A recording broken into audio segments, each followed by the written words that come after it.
Well, the passion for skiing in the Midwest is like no other place.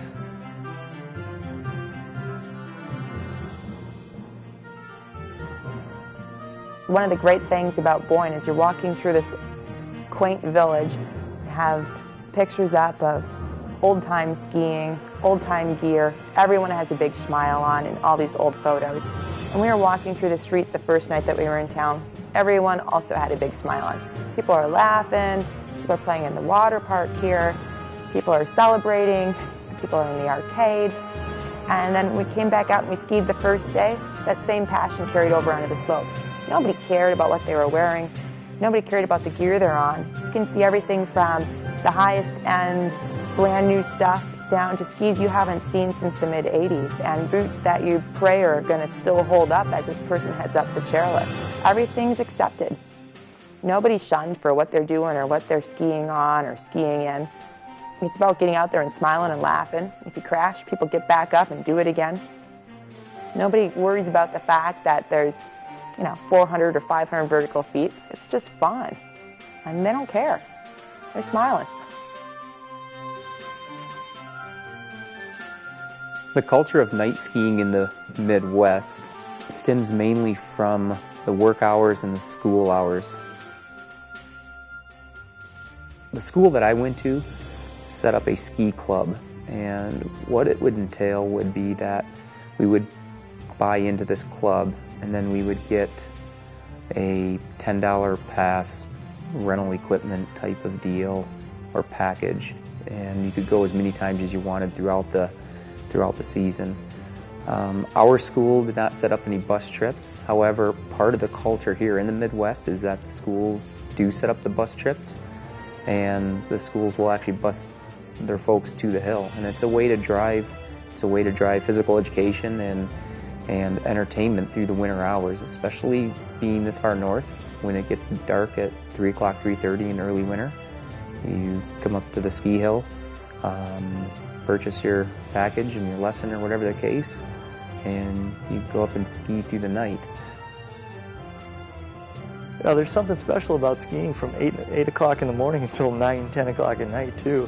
I mean, talk about a full day, and the opportunity to just keep making laps is huge. There's something about a small hill and making laps and participating in a sport that you don't really get a chance to do much of in the Midwest. The season's a lot shorter. You got to get more runs in. You got to get out there.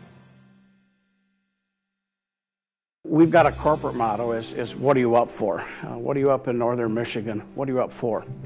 And certainly they're up for skiing, but there's an awful lot of other parts that we have to that, from water park to Solace Spa, our zip lines that we have at Boyne Mountain, the outdoor pools, the dining, the nightlife, the bars. All those things blend together to make a full weekend.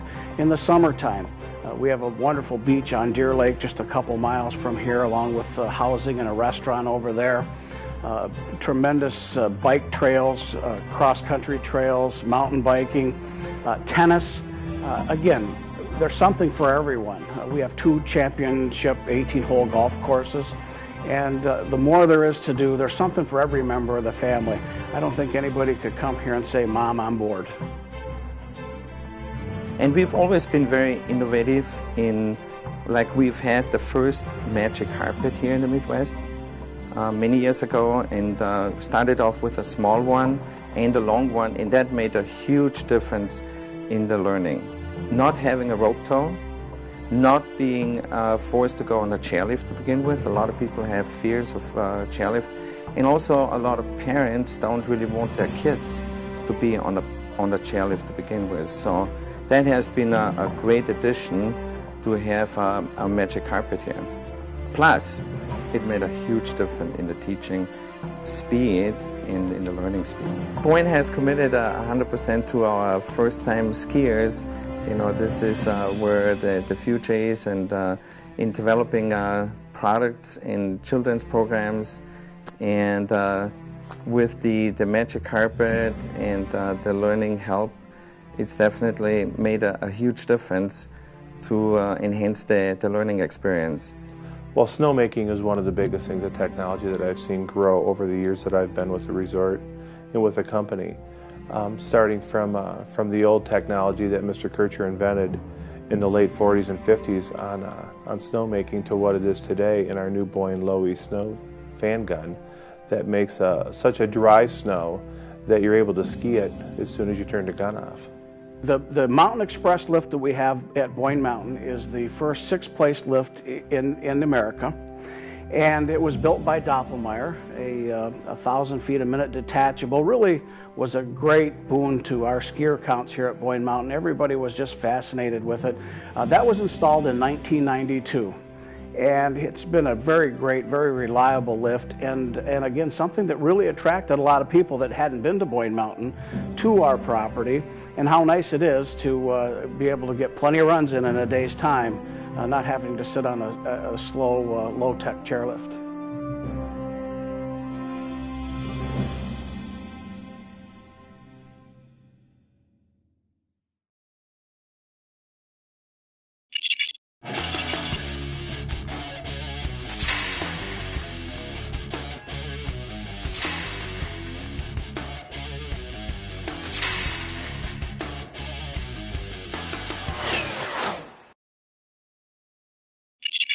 I think you know a Midwesterner like Jennifer and Mike because you see the excitement about, skiing in the dark, skiing at night, skiing little side hills and little parts of a Midwest resort that you don't see many other people ski. And you're like, oh, that, Mike grew up in the Midwest. You can tell by the way he's just skied that run, or you can tell that Jennifer knows where the good snow is on a small hill because of the run she just took or the line she just took. So just little things that, that stand out. So you want to work on edging. Well, today we're going to share some drills and tips for you that'll help you with your edging skills. First, take your poles, put them down in the snow about hip width apart, and we're going to stand on top of those poles with our skis on. From there, just make slight movements, tipping your ankles side to side, tip the skis up on edge, and then flatten those skis to neutral, and then start to tip the skis back up onto edge the other direction, and then tip them back down to flat. From there, we'll move on to the railroad tracks. So the next step in refining your edging skills is to take the idea of standing on your poles and that tipping sensation that you felt from your ankles onto the slope. So find a nice gentle green run at your home area and focus on facing straight down the hill, tipping the skis up on edge by using the ankles, and then flatten those edges to neutral or flat skis, and then tip the other direction. Try that a few times and you'll see that the skis will redirect straight down the hill. Another drill to work on to refine edging skills is focusing on the initiation of the turn, really focusing on what it feels like to flatten the skis at the initiation, and then go ahead and tip the skis back up. It's almost like we're doing half turns, or like garland would hang on a Christmas tree, that kind of shape where the skis would flatten and then re-hook up or redirect. So now that we've worked on a couple drills around edging, one of those being standing on top of your poles, tipping from your feet, we worked on railroad tracks where we focused on gliding on a nice green run, tipping the skis up, flattening, tipping the skis the other direction, and the garlands to help enter into the turn. We're going to put these all together and focus on tipping in a slow, medium radius turn. I would start on a green run and start to work up to a blue as we move towards more carving in our skiing.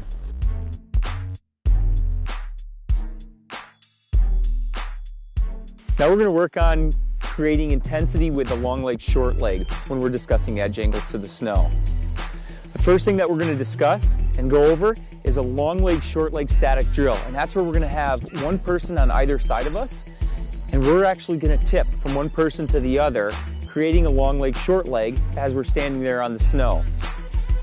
The idea behind this is that we can increase angles to the snow as we increase speed, and therefore the ski holds to the snow in a much better fashion.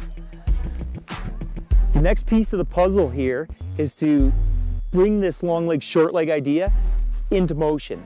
And to do that, we're going to take a stork drill and we're going to increase the intensity of the long leg, short leg effect by picking up the tail of the inside ski.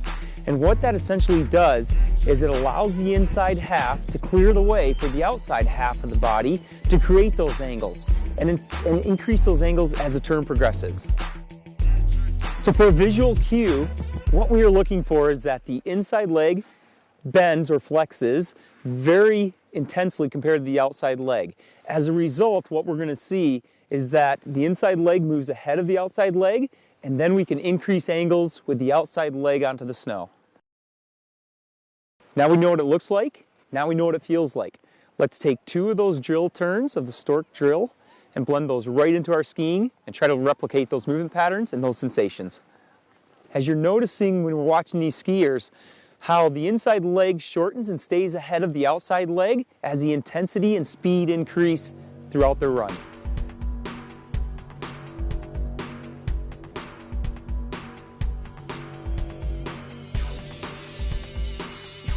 You can apply the skills that we've worked on today in any situation, but a great place is the race course.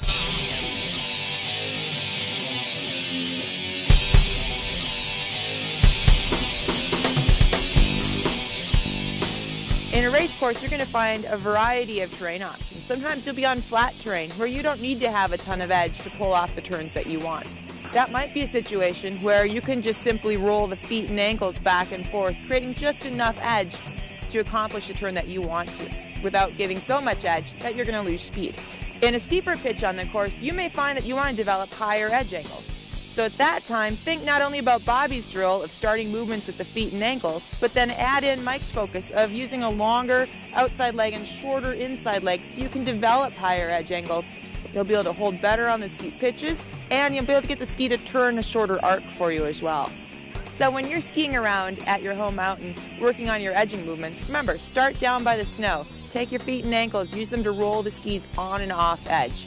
Practice in a flat area so you can be successful. As your skills build and you want higher edge angles, play around with the idea of long leg and short leg, remembering that that shortening of the inside leg helps you get a higher edge angle.